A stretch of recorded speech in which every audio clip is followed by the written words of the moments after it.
kuna kitu kipya ambacho kinaenda kutokea. Halo. Sasa hicho kitu kipya hakiwezi kutokea mpaka Mungu akuandae. Petro wa kwanza 4:7. Petro wa kwanza 4:7. Lakini mwisho wa mambo yote.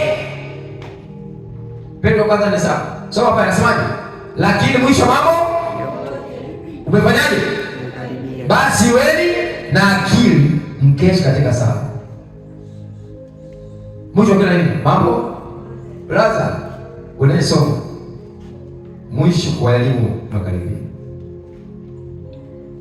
Mwisho wa nini? Mambo. Sikwambii soma, lakini soma uko na nini? Sema na akili. Sema wewe na nini?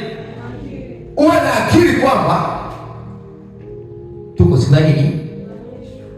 Lakini mwisho wa mambo yote umekaribia. Basi iweni na akili mkeshe. Katika kipindi wa Kristo imetupata kukesha. Sasa. Lakini sema sala. Sala maana yake